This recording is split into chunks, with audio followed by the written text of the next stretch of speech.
хүмүүнтэй ингээл танилцгаар чинь би нөгөө цагаан сар гэж нэрийг хэлж байгаа шүү дээ. Тэгэнгүүт ингээ амар гайхан муута шинжил гээл тэгээд багш нар одоо ингээл цагаан сар ингээ төгчөө шүү дээ. Тэгээд тэгэнгүүт ингээл цагаан сарын баяр гээл тэгэнгүүт яг миний баяр юм шиг санагдаад за одоо манай цагаан сарын буузыг хийж байгаа гээл. Тэгэнгүүт би ингээл амар сорц гэлийг намайг дуудаад байгаа юм шиг санагдаад. Яг ингээд өөрөө цагаан сараар би одоо ингээ төсцмөө шүү дээ. Тэгчингүүтээ яг ингээ шинжилээр ингээ очиж төрчвэдэ гэж одоо тэгээ бас цагаан сарын хөөхтөнд шинжил гээл байсан амар нэттэй л ах.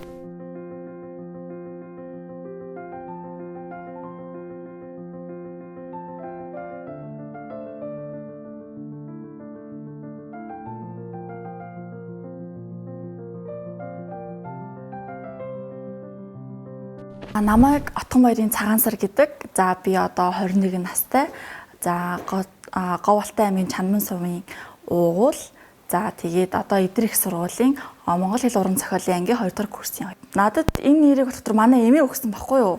Тэгээд шиний нэний өглөө нөгөө нэг манай ээж төрөөд тэгээд нөгөө намайг анх ингээл амар нөгөө хүү байсан гэж бодсон гинэ. Хүү гарч байгаа. За ястай шиний нэгний өдөр мөдөр төрнө гэж юусоо бодож байгаа гэсэн амарсан цагаан сартай ойролцоо төрөх юм байна да гэж бодоод тэгээд дотроо нөгөө манайхаа хүү цөөтэй болохдоор хүү гарсан юм аа. Хүү гараасаа гэж бодоод имээд амар хүлээлттэй байгаад гэсэн гинэ. Тэр хоёроосоо хэлэхгүйгээр тэгээд эсэн чинь ингээд нөгөө шиний нэгэн болоод өглөө бүгдээрээ босоод залгоцоогоод тэгэл манай ээж том ахында очичоод 2-3 айлаар орчоод үдээс хойш 4 өнгөрчсөн чинь амар гинт өвдөөд тэгээ би ингээд төрсөн гэсэн. Тэгсэн чинь эмээ ингээд амар баярлаа. За хүү гарлыг харсан чинь амар том тийм хүүхдсэн гэсэн.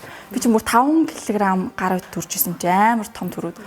За хүү гарчлаа тэгэл эмээ амар баярлаад ирсэн чинь нөгөөдг нь охин байсан гэсэн.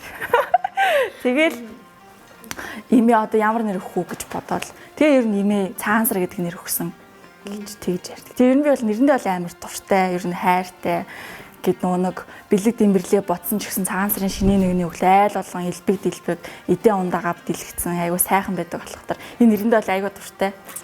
Би бас одоо хүртэл ингээ амар хүн амьтандаа ингээ танилцахаар шоглуулад жоохон байхад ингээл амар тэндээ эмзэглээл ёо за хаста намайг баярын нэрээр дуудчихлаа муудчихлаа гэл. Тэгэл хүмүүнтэй ингээл танилцгаар чинь би нөгөө цагаан сар гэж нэрийг хэлж байгаа шүү дээ. Тэгэнгүүт ингээ амар гайхан муута шинжил гээл тэгээд. Тэгэл бүр яа би яг үнэнгээсээ хэлж байгаа шүү дээ гэл тэнгүүт. Үгүй би бас үнэнгээсээ хэлчихнэ гэд. Тэгэл намайг амар ногоон сармаа гэл хүмүүс амар тэгж танилцаад. Тэгэхээр ёо ямар ядаргатай юм бэ гэж бодоод идэг гэсэн чинь яхаа ингээ том болохын хэрээр тэр их одоо нэрээ бүр ингээ амар гоё юм байна да гэд.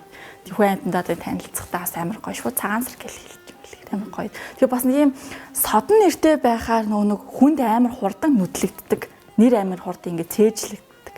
Тэгэл одоо ингээ хуулийн ганц одоо анх удаа ингээ уулзж байгаа шүү дээ. Тийм бол дараагийн удаа хөө цагаан сараа гэл амар хурдан танил болдог гэсэн үг. Жохон бахта хүн болгон ингээл баяр гэлээ. Томчууд болохоор намайг өхөрдөд байгаа шүү дээ. Тэр надад ингээд нөгөө шоглож байгаа юм шиг санагдаад тэгээд би миний нэр ямар ч байсан за цагаан сар баяртай ч холбоогүй миний нэр зүгээр цагаан өнгөтэй сар мар. Ямар тэгдэг байсан. Одоо л нэрээр маш. За одоо бол бахархдаг амар дуртай. Ер нь онцгой нэртэй байхаар амар гоё санагдаад идэв шүү. Бусдаа тийш юм ялгараад байгаа ч юм шиг тий. Тэр мэр аяга гоё идэг. Хөөе цагаан сараа гээл тийм үү. Тий, хөөе цагаан сараа гэл. Намайг ер нь манай ах トゥ ус мах トゥ ус ер нь цагаанаа гэх ер нь бол амар тэгдэг. Манай Говьалтайхан ч амар би нэг авгаалдаг байхгүй юу.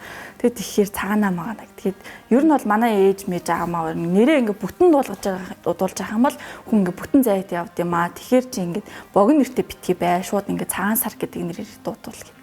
Ер нь амар тэгжсэн болохдоор ингээ бүтэн нэрээр дуудвал амар дуртай. Одоо найзууд нь дүүл юу гэж дуудах уу? Манай найзууд бас яг цагаан сараар дууддаг. Тийм. Би ингээл нэг гэрээ нэр мэрээр дуудахаараа уурлал. Чи ямар өнгөөр дуудаж байгаа юм. Цагаана гэдэг чи өнгө заяа үгүй. Тийм. Одоо ингээл манай багш нар одоо ингээл цагаан сар ингээд өгч байгаа шүү дээ. Тэгээд тэгэнгүүт ингээл цагаан сарын баяр гэл тэгэнгүүт миний баяр юм шиг санагдаад. За одоо манайх цагаан сарын буузыг хийж байгаа гэл. Тэгэнгүүт ингээл амар сорц гэлийг намайг дуудаад байгаа юм шиг санагдаад. Манай гэрийнхэн ч гэсэн за одоо цагаан сар төгчийн доо гэл тэгэнгүүтийг намайг дуудаж байгаа юм шиг санагдаад итгэж амар сонио. Тий хамгийн инээдээ нөгөө нэг цагаан сарын хямдралтай худалдаа гэл амар ингээл гадар ингээл зарлалтай шүү дээ. Тэр ингээл барай хамт явж бол чи одоо яагаад бараа хямдруулаад байгаа юм. Яа тэгэнгүүт амар уурлаа. Чи одоо юу гэдэг байгаа наадах чинь цагаан сарын хямдралтай худалдаа гэж байгаа шүү дээ. Гэл тэгэнгүүт. Гэхдээ цагаан сар гэдэг шүү дээ уурд. Тэгэнгүүт амар инээдтэй.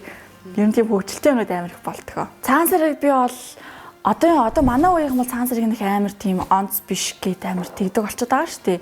Би бол эсрэгээрээ бүр амар гоё өргөн дэлгэр гоё ах дүүстэйгээ очиж зоолгоод бүр хол ойрын ч байсан хамаагүй ураг садан дээр очиж зоолгоё гэж боддог. Тэгэхээр цагаан сар надад угаасаа тийм хамгийн гоё тэмдэглэхэд гоё тийм баяр энийг тордог. Цагаан сараар төрөх юм бол өгсөн дээрээ ер нь бол амар гоё нэр шүү дээ. Хүний нөгөө нэг өгж байгаа нэр нь бас тэр хүний амьдрах одоо ирээдүйн амьдрал тэгээд ажил хөдөлмөр яаж явах нь холбоотой гэж би боддог.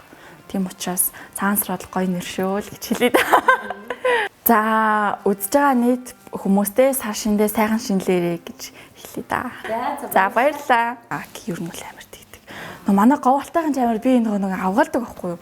Тэгээд ихээр цагаанаа магаа. Тэгээд ер нь бол манай ээж мэж аамаа нэрээ ингээ бүтэн дуулгаж байгаа юм бол хүн ингээ бүтэн зайд явд юм аа. Тэгэхээр чи ингээ богино нэртэй битгий бай. Шууд ингээ цагаан сар гэдэг нэрээр дуудвал гэв.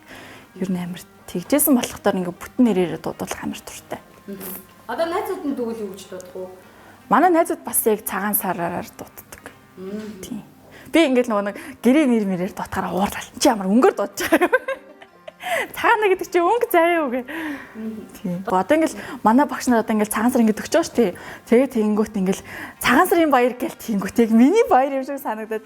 За одоо манай цагаан сарын буузыг хийж байгаа гээл. Тэгэнгүүт би ингээд амар сорц гэлийг намайг дуудаад байгаа юм шиг санагдаад. Манай гэрийнхэн ч гэсэн за одоо цагаан сар төгчийн доо гээл тэгэнгүүт яг намайг дуудаж байгаа юм шиг санагдаад итгэж амар сонио. Тий хамгийн инээдтэй нөгөө нэг цагаан сарын хямдралтай худалдаа гэж амар ингээл гадар ингээл зарлалтай шүү дээ. Тэр ингээл манай хамт явж бол чи одоо яагаад бараа хямдруулаад байгаа юм.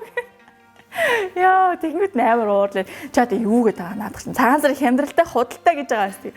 Тэгмэд. Гэхдээ цагаан сар гэдэг шүү дээ уурдна. Тэнгүүт амар инээдтэй. Ер нь тийм хөвгчлөлтэй юмуд амар их болтгоо. Цагаан сарыг би бол Одоо манай үеийн бол цагаан сарыг нэг амар тийм онц биш гээд амар тэгдэг болчиход байгаа шүү дээ. Би бол эсрэгээрээ бүр амар гоё өргөн дэлгэр гоё ах дүүстэйгээ очиж зоолгоод бүр хол ойрын ч байсан хамаагүй ураг садан дээр очиж зоолгоё гэж боддог. Тэгэхээр цагаан сар надад угаасаа тийм хамгийн гоё тэмдэглэхэд гоё тийм баяр энийг тордог. Цагаан сараар төрөх юм бол өгсөн дээрээ ер нь бол амар гоё нэр шүү дээ. Хүний нөгөө нэг өгж байгаа нэр нь бас тэр хүний амьдрах одоо ирээдүйн амьдрал тэгээд ажил хөдөлмөр яаж явах нь холбоотой гэж би боддог. Тийм учраас цагаан сар бол гоё нэр шүү л гэж хэлээ да. За үзэж байгаа нийт хүмүүстээ сар шиндээ сайхан шинэлээрэй гэж хэлээ да. За баярлалаа.